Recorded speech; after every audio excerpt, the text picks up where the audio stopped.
Hello students, आज के इस लेक्चर में हम जूलॉजी बहुत ही इंपॉर्टेंट पार्ट है हमारे biology NEET point of view से। बहुत ही इंपॉर्टेंट टॉपिक डिस्कस करने वाला है ह्यूमन रिप्रोडक्शन।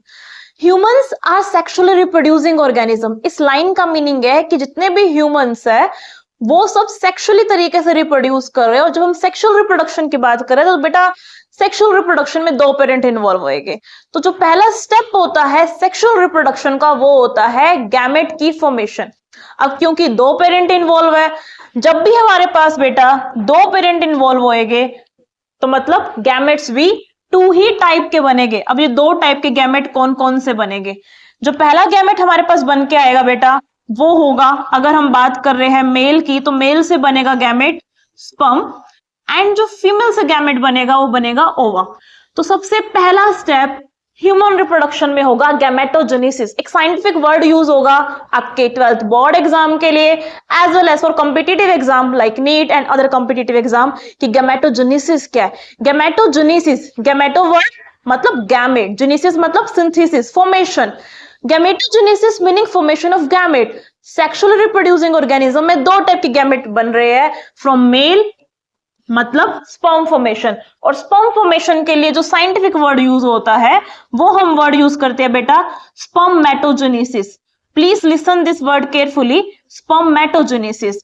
अगर आपके पास नीट में क्वेश्चन आ जाए कि स्पर्मेटोजेनेसिस क्या होता है तो स्पर्मेटोजेनेसिस का मतलब होता है फॉर्मेशन ऑफ स्पर्म। तो फॉर्मेशन ऑफ स्पर्म नाम से ही पता लग रहा है कि ये होगा टेस्टिस में इन केस ऑफ मेल। और जब हम बात कर रहे हैं ओवा बनने की प्रोसेस, तो ओवा बनने की प्रोसेस होती है मेरा बेटा फीमेल्स में। ओवा का बनना मतलब oogenesis। तो oogenesis हमेशा हमारे पास होता है मेरे बेटा कहां पे? oogenesis होगा फीमेल में। फीमेल में कहां पे होगा? तो फीमेल के अंदर होगा ओवरी के इनसाइड। तो अगर हमारे पास नीट में क्वेश्चन आ जाए कि oogenesis कहां हो रहा है, तो oogenesis हो रहा है इन केस ऑफ फीमेल। और फीमेल में भी कहां स्टार्ट हो रही है ये प्रोसेस? ओवरी के इनसाइड। बहुत ही बड़ा डिफरेंस है स्पर्मेटोजेनेसिस एंड oogenesis में। स्पर्मेटोजेनेसिस हो रही है एट द टाइम ऑफ, उसकी स्टार्टिंग हो रही है पुबर्टी के टाइम पे स्टार्टिंग हो रही है, लेकिन oogenesis ओवा बनने की प्रोसेस की जो स्टार्टिंग हो रही है वो जब फीमेल चाइल्ड मदर वूम में थी, मतलब उसके बर्थ से पहले ही स्टार्ट होगी थी। तो आज के इस लेक्चर में हम डिटेल में डिस्कस करने वाले हैं oogenesis। oogenesis होता क्या है, इसकी स्टार्टिंग कब से होती है, इसकी पूरी प्रोसेस क्या होती है। तो let us discuss one by one the process of oogenesis in this particular lecture.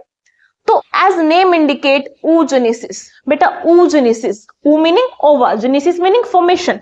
तो अब इसकी डेफिनेशन क्या लिखेंगे? अगर हमारे पास एग्जाम में राइटिंग फॉर्मेट में आ जाए कि what is the definition of oogenesis, तो क्या है definition? The process of formation of ओवा। तो आप हेडिंग डाल लीजिए अपनी नोटबुक में। हेडिंग है हमारे पास बेटा oogenesis। ऊ meaning the word oo comes from ovum and genesis meaning formation। तो इसकी डेफिनेशन बनी हमारे पास the process of formation, the process of formation and development, the process of formation and development of ova in the female reproductive tract। Formation and development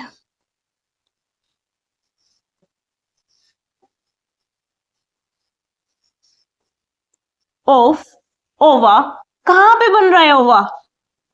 in female reproductive tract.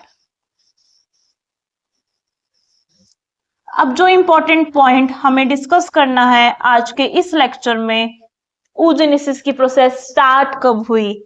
Start होगी थी female child के birth से पहले। ठीक है, start कब होगी थी बेटा? फीमेल चाइल्ड के बर्थ से पहले, जब वो मदर वूम में थी। क्या होता है, जब भी एक फीमेल चाइल्ड अपनी मदर वूम में होती है तो उसकी ओवरी के अंदर बहुत सारे उगोनियम होते हैं।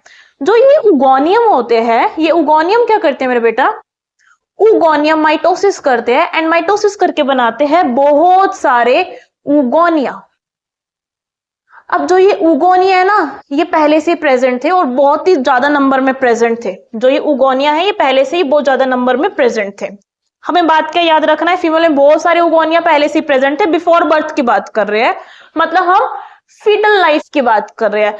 फीटल स्टेज में ही इन उगोनिया ने माइटोटिक डिफरेंशिएशन करी और डिफरेंशिएशन करके बना लिया प्राइमरी oocyte।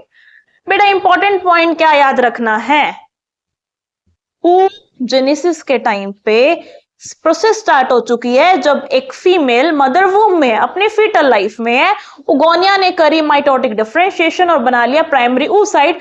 माइटोसिस करी है, और माइटोसिस होती है इक्वेशनल डिवीजन, मतलब नंबर ऑफ क्रोमोसोम यहाँ पे रिमेन सेम रहेंगे मदर सेल में और डॉटर सेल में। यहाँ पे जो मदर सेल है, मदर सेल कौन से है हमारे पास, यहाँ पे मदर सेल है कौन से मदर सेल, उगोनिया। और उगोनिया से क्या बन रहा है, उगोनिया माइटोटिक डिफरेंशिएट करके बना रहे हैं प्राइमरी oocyte। अब जो ये प्राइमरी oocyte है, ये प्राइमरी oocyte करेगी मियोसिस, पूरी नहीं करेगी। फीटल लाइफ के अंदर ही ये अपनी ग्रोथ को अरेस्ट कर देंगे। कौन सी स्टेज के अंदर अपनी ग्रोथ को अरेस्ट कर देंगे, इन प्रोफेज 1। और प्रोफेज 1 के भी कौन सी सब स्टेज में, इन डिप्लोटिन। तो नीट का बहुत ही इंपॉर्टेंट क्वेश्चन है ये कि प्राइमरी oocyte अपनी ग्रोथ को अरेस्ट कर रहे हैं इन द प्रोफेज 1 और कौन सी सब स्टेज में, डिप्लोटिन स्टेज में। अब ये डिप्लोटिन स्टेज में अरेस्ट हो गए, फीटल लाइफ में अरेस्ट हो गए, लेकिन अपनी ये मियोटिक 1 डिवीजन पूरी कब कर रहे हैं, पुबर्टी आने के बाद। तो हमने क्या नोटिस किया, फीटल लाइफ में प्राइमरी oocyte बन चुके हैं, मियोसिस 1 स्टार्ट कर चुके हैं, बट मियोसिस 1 अरेस्ट हो चुकी है, मियोसिस 1 अरेस्ट हो चुकी है इन द डिप्लोटिन स्टेज। अब होगा क्या, जैसे ही बर्थ हुआ, पूरा चाइल्डहुड निकला, अब जैसी पुबर्टी हिट करी, पुबर्टी हिट करने के बाद ये प्राइमरी oocyte अपनी पहली मियोसिस डिवीजन पूरी करेंगे, मियोसिस 1 पूरी करेंगे, और मियोसिस 1 पूरी करने के बाद बनाएंगे सेकेंडरी oocyte। बहुत important question for 12th exam as well as for NEET कि प्राइमरी oocyte क्या है, डिप्लॉयड है, वहीं पे सेकेंडरी oocyte क्या है, तो वो हैप्लॉयड है, क्योंकि यहाँ पे मियोसिस 1 हुई है। तो बेटा जब हम सेकेंडरी oocyte की बात कर रहे हैं, अगर क्वेश्चन आ जाए सेकेंडरी oocyte क्या है, हैप्लॉयड है, क्योंकि मियोसिस 1 हुई, मियोसिस 1 हुई तो 2 सेल बनेंगे, जो एक सेल और बनेगा उसको हम बोलेंगे फर्स्ट पोलर बॉडी। एक और क्वेश्चन है 12th एग्जाम के लिए भी इंपॉर्टेंट क्वेश्चन है ये कि प्राइमरी oocyte जब मियोसिस 1 कर रहे हैं तो ये किस टाइप की डिवीजन है, तो मेरा बेटा ये है अनइक्वल डिवीजन या फिर इक्वल डिवीजन। तो इसका राइट आंसर आएगा अनइक्वल डिवीजन। क्यों, क्योंकि यहाँ पे प्राइमरी oocyte जब डिवाइड कर रहे हैं, जो 2 सेल बन रहे हैं, एक सेल बन रहा है हमारे पास फर्स्ट पोलर बॉडी और दूसरा सेल बन रहा है सेकेंडरी oocyte। दोनों का साइज इक्वल नहीं है, अगर दोनों का साइज इक्वल नहीं है मतलब ये अनइक्वल डिवीजन है। अब होगा क्या, सेकेंडरी oocyte तो बन गए, लेकिन सेकेंडरी oocyte अपनी मियोसिस 2 तभी पूरी करेंगे जब मेल गैमेट होगा फीमेल रिप्रोडक्टिव ट्रैक्ट में, उस केस में वो कन्वर्ट हो जाएंगे ओवम में एंड सेकेंडरी पोलर बॉडी में। तो this is all about oogenesis। तो oogenesis के अंदर हमने क्या समझा, oogenesis में हमने समझा कि किस तरीके से फॉर्मेशन हो रही है, डेवलपमेंट हो रही है, किसकी, ओवम की, कहां पे, फीमेल रिप्रोडक्टिव ट्रैक्ट में। तो हमने क्या पॉइंट नोटिस करा आज के इस लेक्चर में कि सबसे इंपॉर्टेंट चीज क्या हो रही है मेरे बेटा, सबसे पहला पॉइंट आ रहा है फॉर्मेशन ऑफ गैमेट, मतलब ह्यूमन रिप्रोडक्शन। हमने स्टार्टिंग में बात करी कि all humans are sexually reproducing viviparous organism. अगर humans sexually reproducing viviparous organism है तो ऐसा तो है नहीं कि एक ही स्टेप में उनका रिप्रोडक्शन हो गया, तो उनके रिप्रोडक्शन में हमें बहुत सारे स्टेप्स की रिक्वायरमेंट है। वो स्टेप्स कौन कौन से हैं उनको हमें डिटेल में पढ़ना भी है, तो जानते हैं इन सारे स्टेप्स को अच्छे से।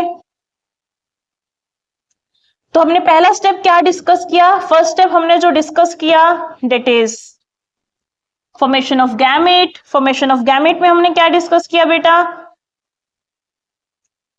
Formation of ovum and formation of sperm.